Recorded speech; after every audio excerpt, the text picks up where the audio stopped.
Assalamualaikum warahmatullahi wabarakatuh. Kami dari kelompok 2 yang beranggotakan saya sendiri Gugi Askia, Bintang Dwi Ramadan, dan Ahmad Farhanuddin akan menjelaskan tentang proyek yang kami buat dengan PT yang kami tuju, yaitu PT 4IT Asta Solusindo atau Sidnet. Proyek yang kami garap tentunya manajemen ISP. Lalu langsung saja kepada demo aplikasinya. Sebelum kita mulai demo aplikasinya, di sini saya akan menjelaskan dulu untuk struktur foldernya. Sedikit saja bagian-bagian pentingnya. Di sini terbagi menjadi beberapa folder, ada folder data, UI, di dalam UI-nya itu ada adapter, CS atau customer service, customer, dan di sini untuk role-nya role selection fragment, ada juga folder view model, dan range di dalamnya ada macam-macam, ada label, layout, XML. Kita akan masuk dulu ke bagian folder data di bagian app database. Di dalam app database ini, file ini menghubungkan seluruh tabel entitas dan perintah yang telah dibuat dalam satu sistem database. Yang nama database-nya itu ISP Manajemen DB. Konsep ini bekerja sebagai lapisan objek relasional mapping atau ORM yang tangguh menghadirkan pendekatan berorientasi objek yang secara aman dan efisien menggantikan eksekusi raw query SQL standar. Terus yang di sini ada DAOSKT.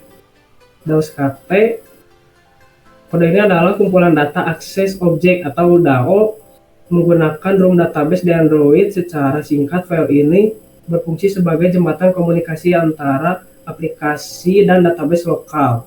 Untuk database lokalnya di sini menggunakan SQLite. File ini juga mendefinisikan perintah-perintah untuk CRUD seperti create, delete, update. Dan untuk interface-nya juga di sini ada interface pelanggan, interface tagihan, interface konfirmasi pembayaran, interface tiket complaint, interface ODP, dan interface CS user. Terus yang selanjutnya di sini ada file entitas. File ini adalah kumpulan entitas atau model data dari room database. Secara sederhana, file ini berfungsi untuk membangun struktur tabel dan kolom di dalam database SQLite aplikasinya. Terus ada repository, file repository. File ini membungkus semua operasi dari keenam interface tadi ke dalam satu tempat. Dengan bagian ini, tampilan atau view model tidak perlu bingung memanggil tabel satu persatu. Terus di sini juga ada session manager. File ini memastikan keamanan pengguna dengan cara mengingat siapa yang sedang menggunakan aplikasi atau menggunakan data login. Di sini juga terdapat sesi-sesinya untuk nanti saat akan melakukan login, baik pengguna maupun CS. Mungkin cukup sekian penjelasan kodenya. Sekarang kita akan lanjut dulu ke demo aplikasinya. Oke, di sini ada dua role ya, ada pelanggan dan juga customer service. Di sini saya akan menjelaskan bagian dari role pelanggan saja. Oke, lanjut. Nah, di sini ada menu cek tagihan dengan beberapa nomor layanan dengan contoh ISP 001. Langsung saja diklik button cek tagihan. Nah, jikalau nomor ISP-nya salah, maka tidak akan muncul data-data yang ada. Lalu, nah, untuk contoh ISP yang benar akan muncul data di bawahnya dengan nominal sekian, dengan jatuh tempo tanggal yang sudah ditentukan dan namanya juga. Lalu klik konfirmasi pembayaran. Nah, tanggalnya sudah ada, tanggal pembayaran muncul. Oke, untuk payment methods ada transfer bank dari BCA, dari Mandiri, dari BNI, dan juga BRI. Lalu ada dompet digital seperti OVO, Dana, dan GoPay. Nah, bebas aja pilihnya. Lalu lampirkan bukti pembayaran, pilih di foto. Nah, kirim konfirmasi. Oke, Nah, konfirmasi sudah terkirim ya. untuk bagian konfirmasi pembayaran sendiri, untuk codingannya ada di bagian konfirmasi adapter dan juga di bagian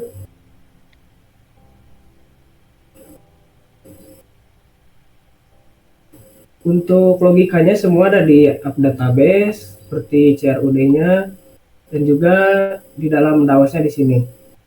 Di sini kita menginputkan nomor layanan dan fungsinya ada di sini seperti menggunakan get by ID.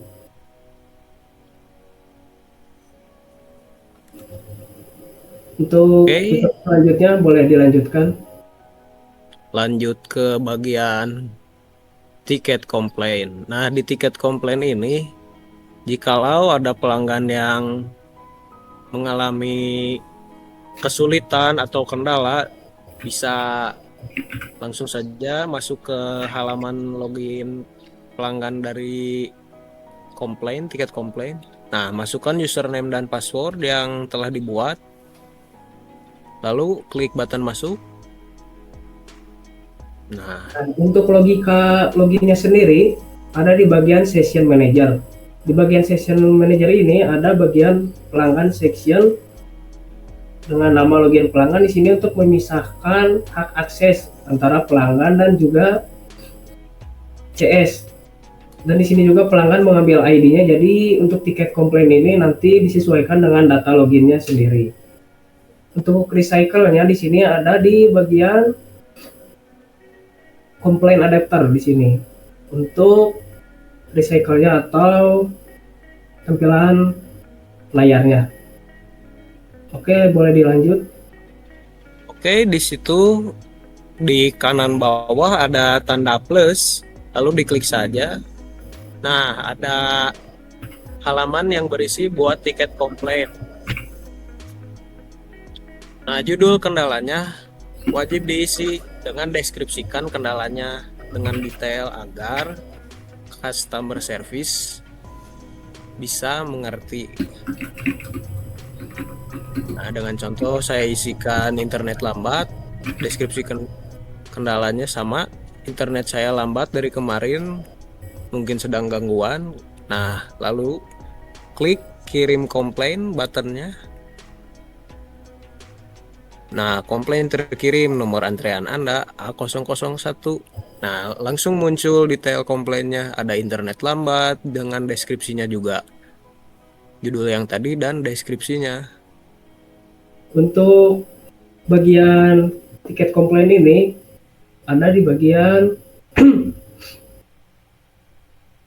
komplain adapter dan juga detail komplain di sini untuk si detail bagian sininya untuk tampilan utamanya.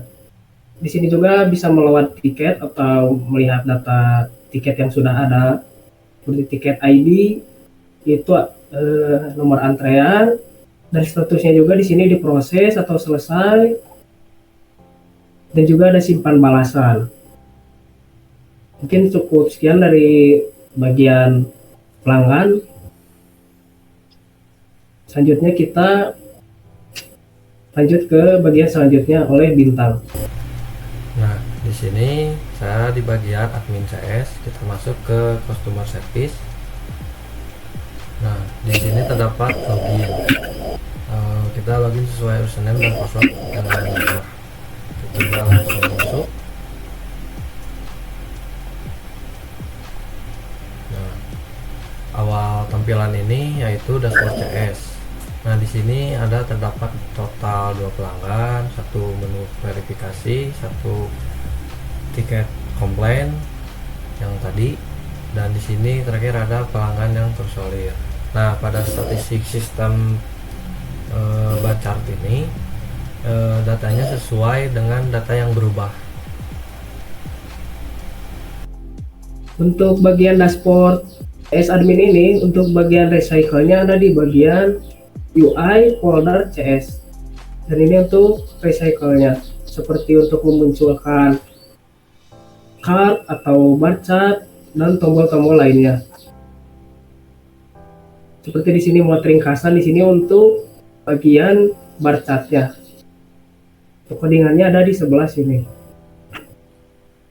Oke, kita lanjut lagi ke menu selanjutnya. Nah, di sini terdapat menu kelola pembayaran. Nah, di sini pada menu kelola pembayaran pada bagian semua itu kita disatukan yang belum bayar, pending, terus ada yang lunas. Nah, di sini terdapat di bagian semua ini terdapat yang ingin bayar yang tadi barusan dicoba. Nah, di sini kita lihat detail pembayarannya. Nah, di sini ada tagihan, periodenya, terus jumlah si tagihannya, statusnya pending. Karena pending soalnya belum di approve sama admin CS. Kita tutup. Nah, kita selanjutnya akan mencoba klik tombol tolak. Nah, di sini tolak pembayaran dengan alasan apa? Nah, terus kemudian ke tombol terima. Kita coba klik. Nah, di sini kita terima karena sesuai dengan pembayaran. Nah, jika sudah bayar akan muncul di bagian pelunasan. Dan untuk bagian kelola pembayaran sendiri, untuk recycle view-nya ada di bagian folder CS, bagian kelola pembayaran. Di sini untuk lengkapnya, di bagian filter list ini, untuk di bagian atasnya kita bisa memfilter berdasarkan statusnya, ada yang belum bayar, pending, atau paid, atau gagal.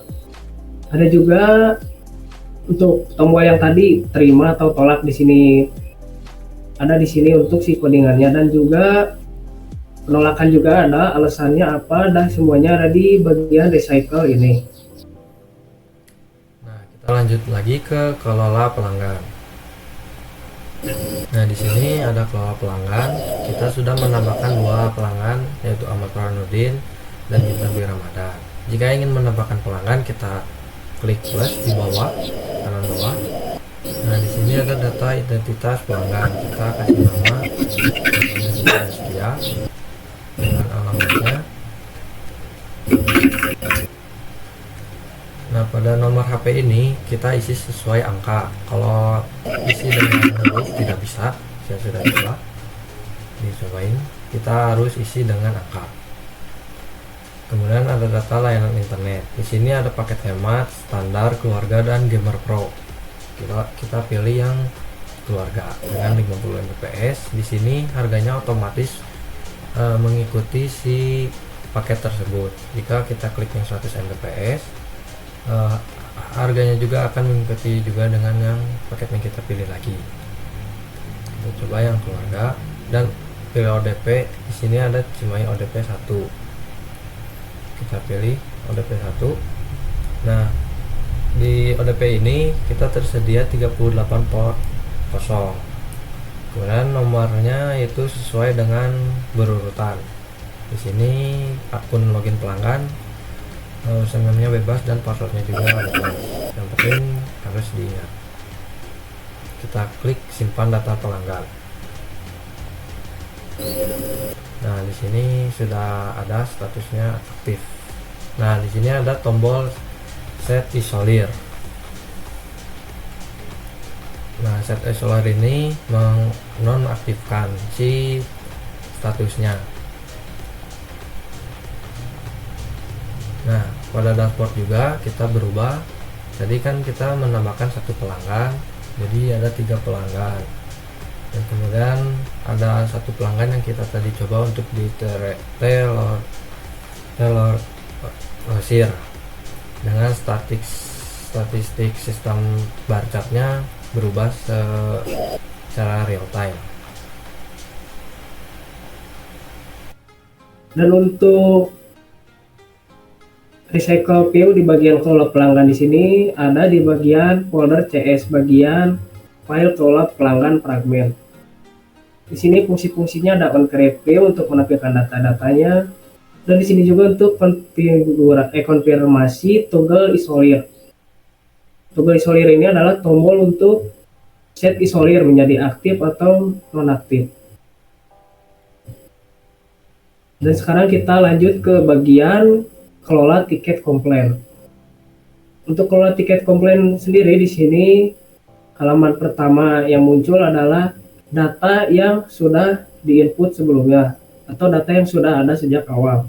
Di sini di bagian pelanggan tadi sudah membuat tiket komplain dengan nomor antrean A001.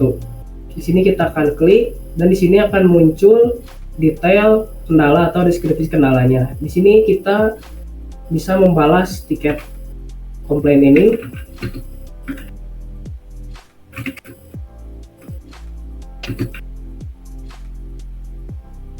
Dan kita bisa menandai diproses atau tandai selesai.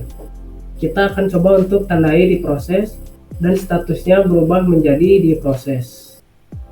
Selanjutnya untuk bagian kelola komplain ini, untuk recycle view-nya ada di bagian kelola komplain fragment di folder yang sama. Di sini disatukan semuanya. Untuk fungsi on view create-nya sama seperti yang tadi untuk menampilkan data-datanya sesuai ID. Dan selanjutnya masuk ke menu yang terakhir atau fitur yang terakhir. Di sini ada menu kelola ODP. Untuk tampilan awal dari kelola ODP ini adalah muncul data seperti nama ODP-nya, daerah, total port, dan port yang terpakai dan port sisa. Untuk port ini saat kita menggunakan di registrasi pelanggan akan otomatis berkurang. Di sini juga ada koordinatnya. Sekarang kita coba untuk menginputkan ODP yang baru.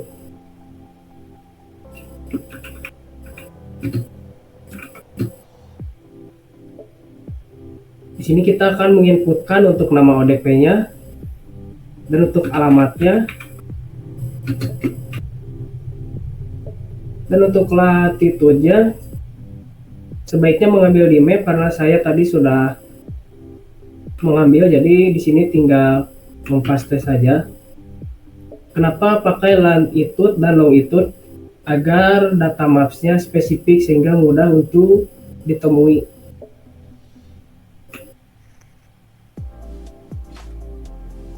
Dan untuk total portnya kita isi 50. Dan untuk port terpakai ini bisa kita isi atau tidak. Sekarang kita coba untuk tidak mengisinya. Dan di sini data yang baru muncul di paling atas dengan 50 port sisanya karena kita tidak menginputkan port yang dipakainya. Dan untuk codingannya, untuk recycle view-nya ada di bagian kelola ODP di sini. Di sini kita ada on view create di sini untuk menampilkan data. Kita juga bisa menghapus ODP-nya. Ada di bagian sini. Dan untuk tampilkan dialog tambah ini adalah fungsi untuk dialog tambah. Dan untuk ini adalah saat kita tadi fungsi-fungsi saat menambahkannya. Untuk mengecek data ODP sudah masuk ke database atau belum, kita bisa mengecek melalui registrasi. Kita coba untuk menambahkan dan melihat di data layanan internet. Dan data ODP pun sudah masuk. Yang tadi asalnya cuma satu, yaitu Cimahi ODP 1, sekarang bertambah menjadi Kopo ODP 1. Dan di bagian dashboardnya juga di sini sudah bertambah total pelanggan 3 seperti yang sudah tadi diinputkan, menunggu verifikasi tiket komplain, pelanggan terisolir. Selanjutnya kita coba untuk keluar dulu dari admin CS-nya. Sekarang kita akan mengecek tagihan yang sudah dibayar tadi dan sudah dikonfirmasi oleh admin. Dan di sini daftar tagihannya sudah selesai atau paid karena sudah diverifikasi oleh admin bahwa datanya benar. Dan untuk tiket komplain di sini kita akan masuk ke bagian menu tiket komplain dari pelanggan. Dan di sini statusnya berubah menjadi diproses dan muncul balasan dari admin, yaitu baik segera saya diproses yang telah tadi diinputkan di bagian CS-nya. Dan saya di sini akan menjelaskan lagi sedikit untuk bagian database-nya, ada di bagian F inspection. Di sini ada beberapa tabel, yaitu ada tabel CS user, tabel konfirmasi pembayaran, tabel ODP, tabel pelanggan, tabel tagihan, dan tabel tiket komplain. Untuk database-nya seperti yang sudah dijelaskan di awal, di sini menggunakan library room, dan untuk database-nya menggunakan SQLite.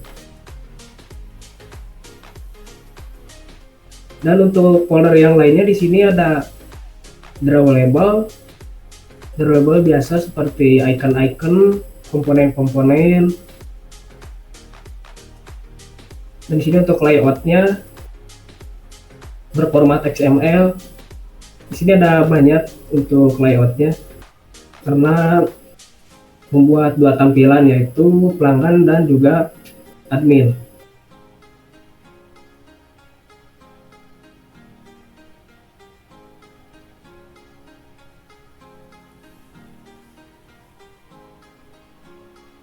Mungkin cukup sekian presentasi dari kelompok kami. Mohon maaf bila banyak kesalahan. Wassalamualaikum warahmatullahi wabarakatuh.